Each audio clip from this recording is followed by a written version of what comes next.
What's up, guys? Welcome to our YouTube channel, The Great Check, and this is Jerry.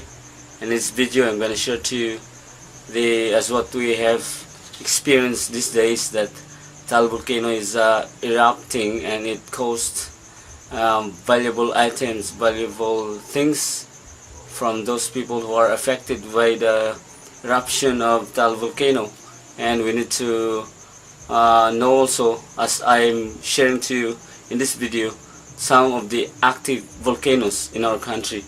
And we have so many active volcanoes in our country, but there are 6 that I can share to you, active volcanoes that we could and we need to learn, we need to know, especially if we live in those places near to the volcano I'm going to share to you. So if you have not subscribed yet to my channel, since I have this series to share to you important things regarding the how hazardous when you live near to some of the volcanoes that might be erupting in any time, in any days. But we are not praying for that. But as people, as we live in those places, we need to know the hazards and the things that we need to know and do when that happens.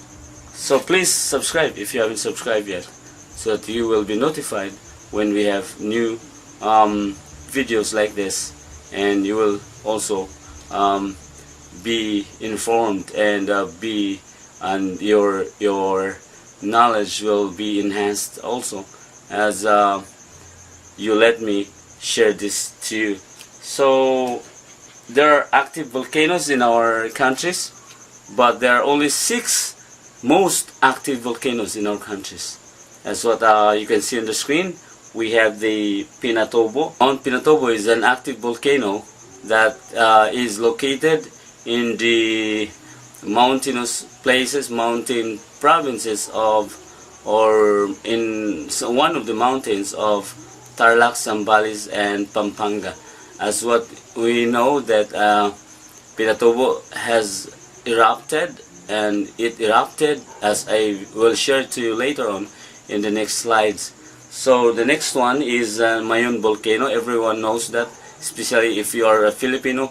If you are a Filipino and you have studied some of the beautiful spots in the country, in the Philippines, and you will really be dropped by to this one of the beautiful spots in the Philippines. And you can find it in the southern part of the Philippines, in Albay. And if you search it on the internet, you can find it there, and you can really see how beautiful mountain, or Mount Mayon, or in Tagalog it's a Volcan Mayon. And you can really see the perfect cone. That's why it is called one of the World Heritage, as UNESCO or United Nations recognize it. And the third one is Bolosan. Bolosan can still be found in southern part of the Philippines, and it is also one of the active volcanoes in the Philippines. And but anyway, for now, as later on in the next slide, I will share to you how many times it has been erupted. And since it is an active volcano, in any time it will also erupt, but we are not praying for that. But we need to know that if it is active, we have to expect that it will erupt. Probably it's not in our time, but in the near future too. As you can see that the world is really changing because of the climate change, and there are many places that, even though if you study like disaster risk reduction management, or if you work in there, you will really learn that there are places in the world that are really very high risk when it comes to hazards and disasters. So one of the countries in the world is the Philippines, and because of that, because we live in like we are part of the ring of fire, and even in other places of the world even though you can know that it's only like low risk when it comes to hazards or when it comes to disasters, but still there are things that are happening, especially when it comes to like we heard the news about Australia, that it's only low risk of some disasters, some calamities, but for now they are suffering with the huge fire or conflagration. So that's why we need to expect that these all volcanoes, also these 6 most active volcanoes, will also happen or will erupt in the near future. The third or the fourth one is Kanlaon. Kanlaon, you can find it in Negros Island. It is located in the boundary of the Negros Oriental and Negros Occidental, and it's the highest mountain in the island of Negros. So it is also active, and it is also part of the Ring of Fire, and including Hibok-Hibok. So Hibok-Hibok is Mount Hibok-Hibok can be found in the Camiguin Island, and it is also one of the active volcanoes that Philippines has. And the last one, which the 6th one, the Taal Volcano, which just erupted just a few weeks, just last 2 weeks or 2 weeks ago, and many people until now they are still suffering of the result of the disaster, the calamities, because of the eruption of the Taal Volcano.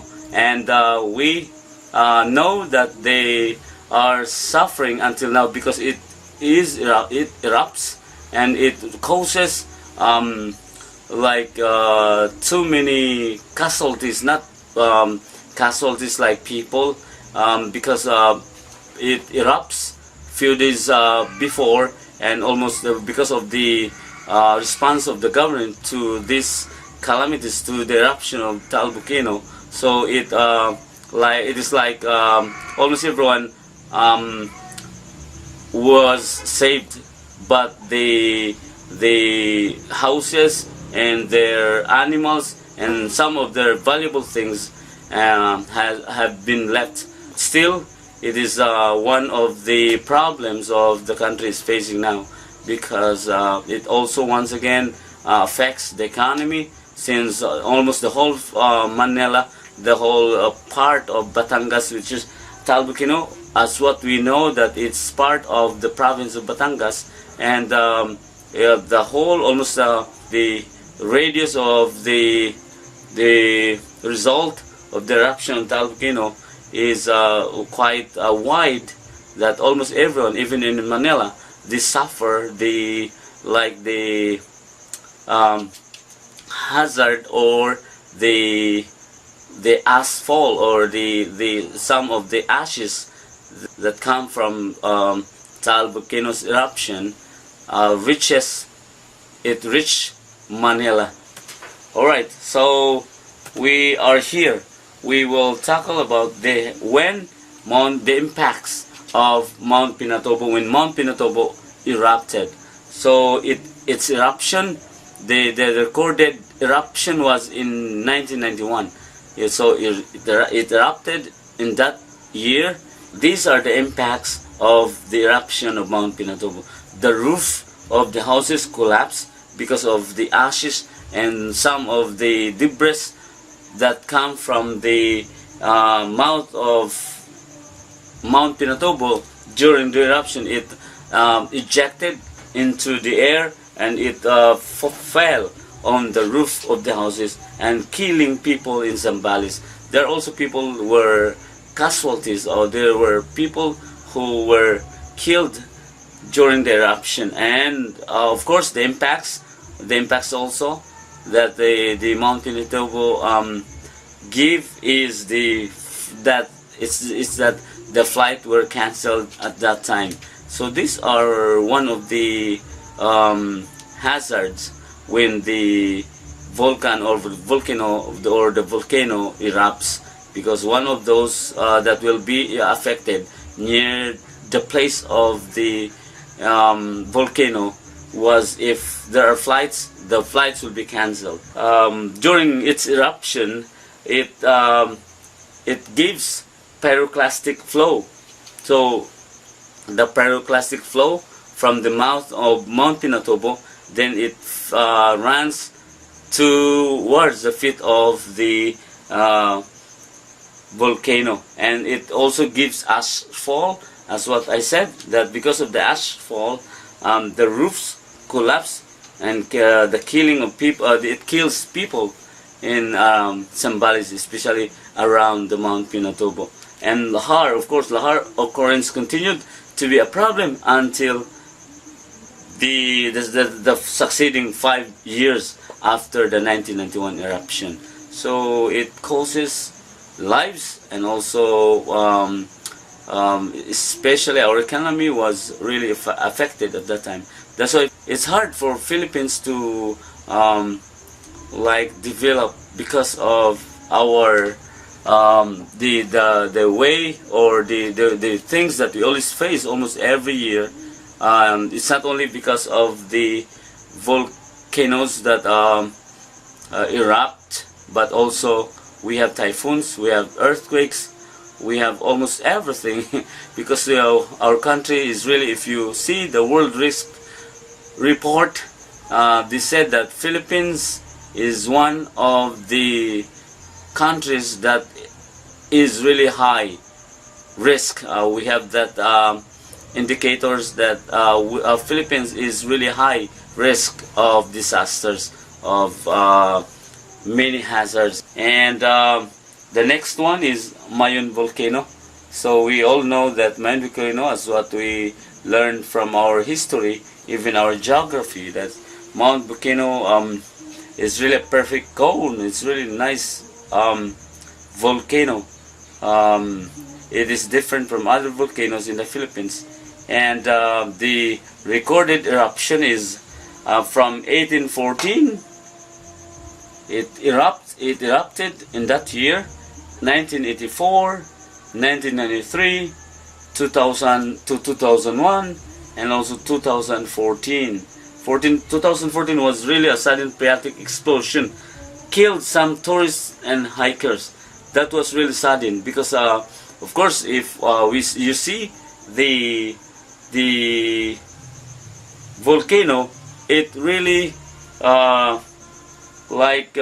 it's like a magnet that really want to go up, so that you could really see the beauty of it, the view around the volcano, and you really want to experience when you want to hike or go for a hiking, or you want to really learn from if you really want to see the beauty of the volcano, the Mayon volcano.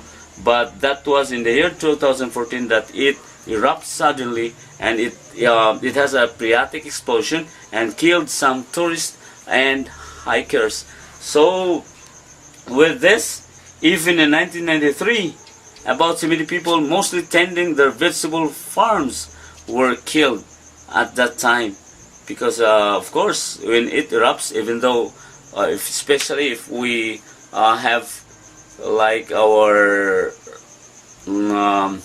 let's say our let's say if we have occupation, if we are farmers and we live in that place, and we really live through that livelihood, to earn a living, to live, to eat, and everything that we need. And because of this, probably they were warned, but because they they feel that they really need to stay, so probably it killed them because of that feeling. And that was in 1993. And in 1984 also, a typhoon brought heavy rains that caused lahars to be generated and buried communities near the river. So Mount Mayon has a river, and it really buried one of the it buried communities near the river when the typhoon strike the the place where the Mount Mayon located. So the area is covered with molten lava flows, have been rendered useless and could not be used for farming anymore. So until now there are places, but if you see the farm, like farming in the place near the Mayon volcano is really an abundant, like it's really a nice place to tend a farm or vegetable farms or whatever that you can plant for the to earn a living, especially if you live in this place, because in Kanlaon, as what we will talk later, Kanlaon was a nice place wherein you could really see, and it's like Kanlaon is really like I still remember when I was young that when Kanlaon was about to erupt, and then it gives smoke, and then that time my father said that the mangoes and some other fruit trees were bearing fruits because of the smoke, as what they said, when that Mount Kanlaon erupted. Anyway, it was not an eruption, but it gives smoke, and that gives also like the fruit trees bear fruits. And Mayon volcano also, it is also good when you live in near to the volcano. It also gives you nice farming experience, especially when you like if during the harvest you really could have abundant harvest. So the volcanic hazards in those eruptions were ballistic projectiles, ash falls, pyroclastic flows, lahars, and lava flows. If you see here with the Mount Pinatubo, almost similar, with there's lahars like asphalts and pyroclastic flow, but there is a ballistic projectiles during the Mayon volcano also. So it is different with the other one, but still the same. But when we talk about volcanic hazard during those eruptions, comparing to other volcanoes, Mayon volcano has a ballistic projectiles. And Mount Bulusan, we cannot really forget that one of the active volcanoes in the Philippines is Mount Bulusan, and it is located still in the Bicol region, the southern Philippines. And during the eruption, the impacts was small eruptions caused ash falls. Only small eruptions, but it is still one of the active volcanoes in the Philippines. And the volcanic hazards and at that time was just ash fall. It's not really hazardous, but it gives also like hazards, like giving ash falls during the like slight eruption. But still, it is an active volcano. And Mount Kanlaon, yes, Mount Kanlaon is one of the active volcanoes that really it is really part of the Ring of Fire, wherein Philippines is part of the Ring of Fire, including Japan and Chile and some other parts of the South Pacific Islands. Just like it's, you know, we all know what Ring of Fire is, and Mount Kanlaon is one of those. And the impacts during the eruption during 1993, in the year 1993, was a chaotic event, but that killed tourist or hiker, one of the tourists that really wanted to climb up, and he didn't know that that time it the Mount Kanlaon, there's an event, and it's an phreatic event that killed him. It's a hiker, but there was a warning for him. He didn't give attention to the warning, though he could also see that there was like something, a smoke came out of the mouth of the volcano. But for him, he really wanted, probably really wanted to see the mouth. He really wanted to climb up to see the probably the picturesque of the volcano and the surrounding places of it. But the impacts was and that was a an event that killed him. And the volcanic hazard during that eruption was just ash fall, but still, though it's a hazard, not really a big hazard, it's not really like a serious hazard, but it also gives a warning for us to. Volcano is different with earthquakes, because volcano, they have that warning, and everyone could really have a time to evacuate, unlike earthquake that you really don't know when it strikes. But still, if we have this warnings or signs that we could see for those volcanoes that we have in our places, still we have that warning, and that would be a time that we need to prepare. And if the time that we need to evacuate, we don't have to wait, or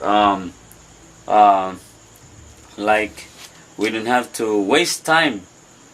We have to haste the warning and go directly away from the mountain.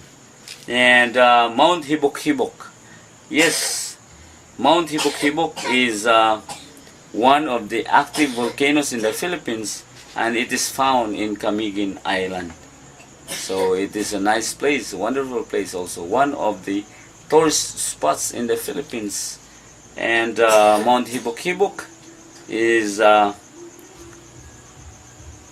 part of it that everyone will have to visit, especially Camiguin Island. And Mount Hibok-Hibok is located in that, near to that Camiguin Island, in that place, island of Camiguin.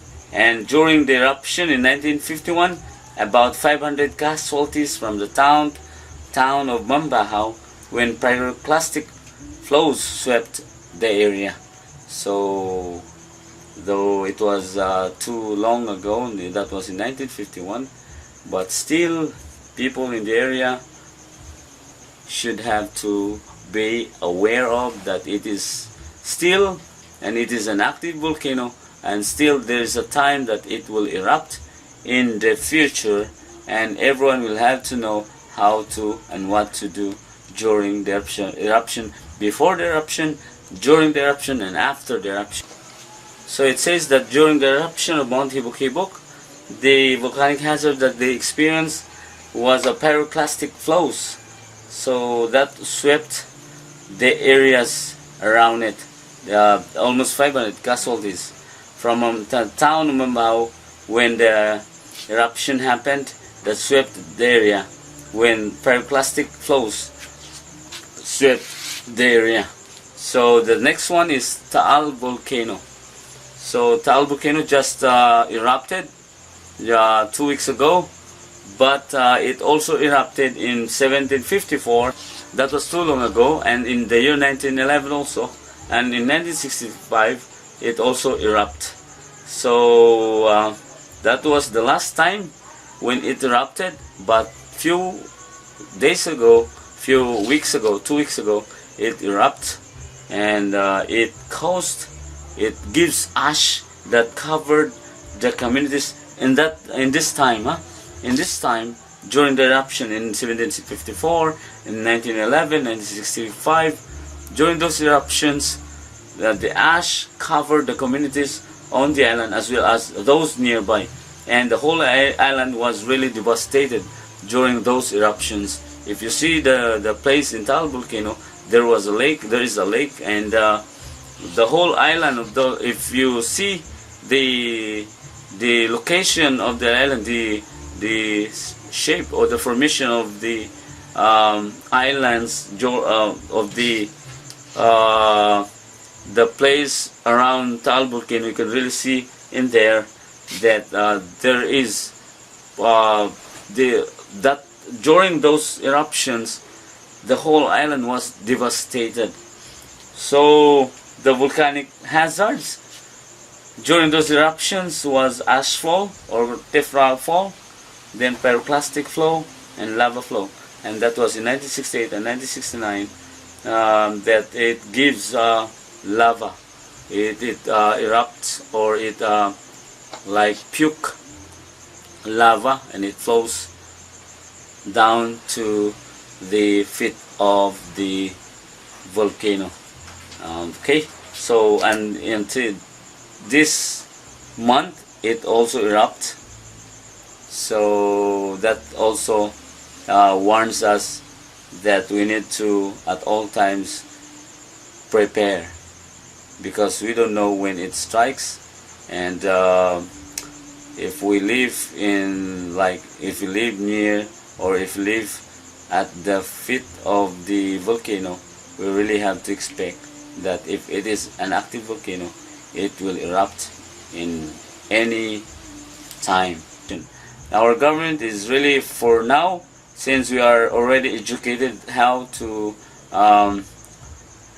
reduce the risk of disaster, because we already have that department, disaster risk reduction management. So everyone will have to learn, because if there is a seminar about this topic about disaster risk reduction, everyone will have to attend the seminar, because if you don't have volcano in your place, probably your place is prone to like earthquakes, or probably typhoons, or whatever it is. In the next video we'll learn some of the hazards that we need to know, so that we will know also how to reduce the risk of the casualties, the risk of the disasters. So please, if you haven't subscribed yet, subscribe now, so that, and click your notification bell, so that you will be notified when I have new videos uploaded on my channel, so that you will be notified, and you will also learn. We will learn together some of the hazards that we need to know, and what is the difference between hazard and disaster, what are the types of hazards, and we will also learn some of it, especially when it comes to how to understand those hazards, where we can find it, and how to reduce, as what I said, the risk of disasters. Because in our time, it is not as it's not an easy time anymore. It's we need to be informed. We need to be aware of what is happening in our time, in our place, in our country, because in our time it's really different from the time like 2,000 years ago. Almost everything now, as what the Bible says, that if there is an earthquake, there is a typhoon, there are famines, there are pestilence, there are earthquakes, there are like too many things happening. Those are the signs of Jesus' second coming. So we need to know that as we are getting closer to His coming, we will really experience so many things. If we in our place, we experienced Yolanda, and it was really our worst typhoon that we experienced in our place, but still we need to expect. We have to expect for the worst, because we don't have to just open our eyes and see, but probably we will experience it. So we have to be informed. We have to have a time to study, to gain knowledge on how to get rid of them, or how to cope up, how to be resilient, how to learn things that would help us to face those disasters that we'll be facing. And we have to know the hazards that probably we can all just find it in our places around us. So next video we'll talk about it, and please subscribe, so that you will be notified. Thank you for watching. See ya. This is Jerry, and bye bye.